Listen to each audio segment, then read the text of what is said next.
Hello everyone. Well, by now you should be completing everything associated with Chapter 4.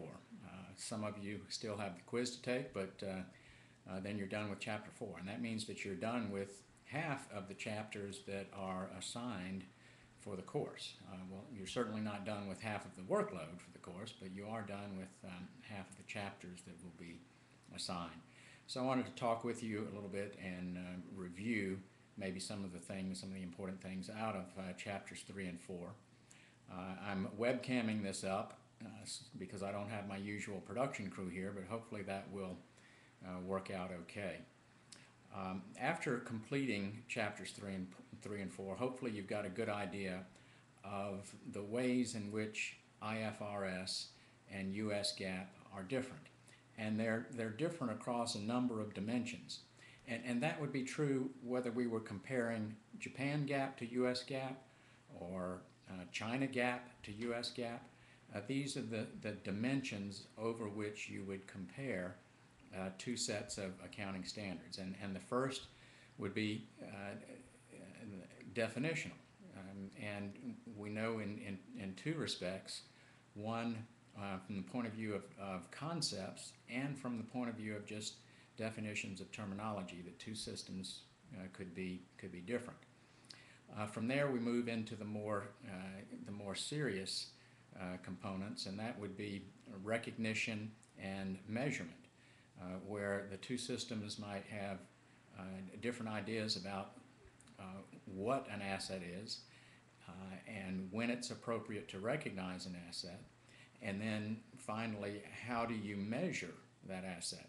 And the same is true for liabilities, and the same is true for revenues, for example. Then the next dimension would be alternatives, where one set of principles would allow a broader set of alternatives, whereas another set of standards might be very specific about what is required in a particular situation. And that brings us to the next dimension, which would be a lack of requirements or guidance or specificity, and that goes to the argument of principles-based standards versus rules-based standards.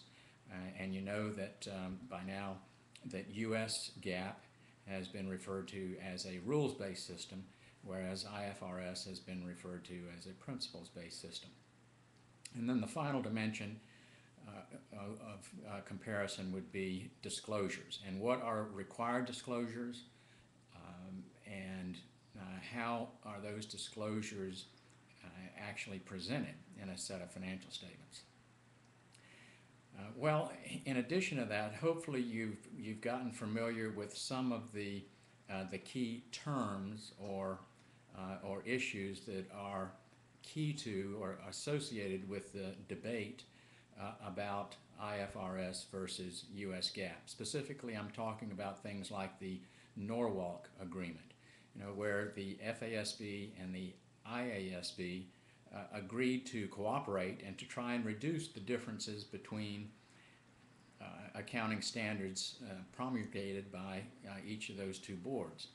And then that was later replaced by a more recent Memorandum of Understanding, where the two boards agreed to convergence, particularly in some key areas like consolidations, business combinations, and revenue recognition. And then they specified that those convergence projects should be completed by 2011. And then, of course, hopefully you're aware of the SEC's new work plan regarding the conversion from US GAAP to IFRC. And that SEC work plan is basically saying that they're going to make a decision by 2011. One of the things they're going to look at, though, is how the FASB and the IASB have done with respect to their convergence projects in trying to make that decision. And then 2012 to 2014 would be possible adoption periods. 2013 and 2014 would be the required background or comparative information that would have to be gathered based on IFRS in order to launch a full set of IFRS statements in 2015.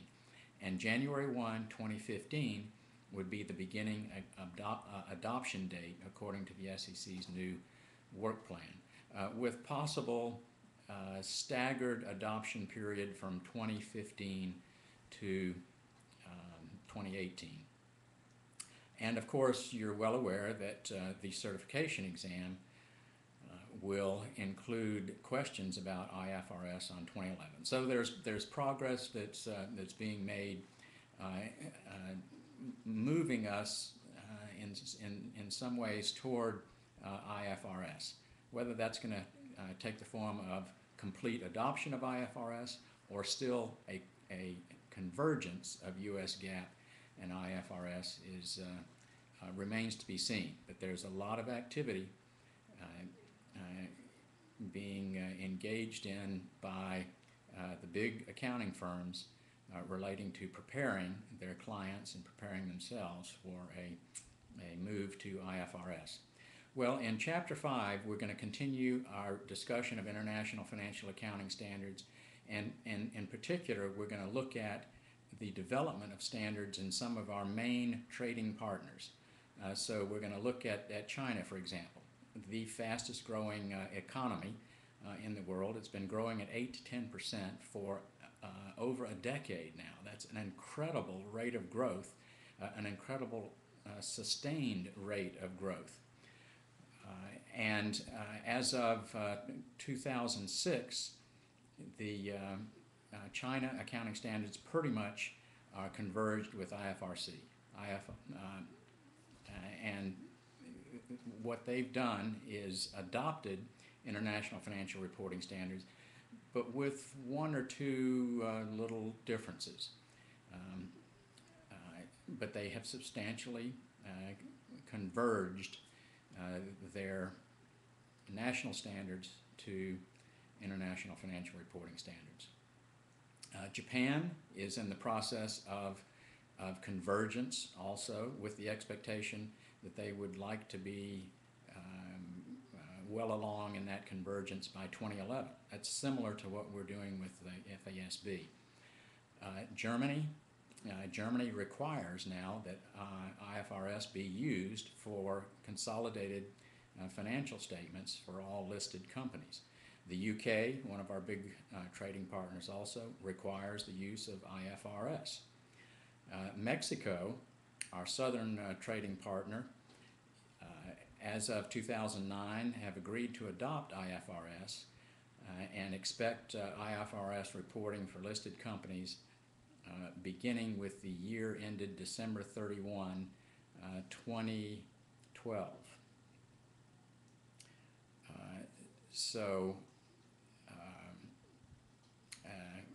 Again, a number of worldwide, continued worldwide movement to international financial reporting standards.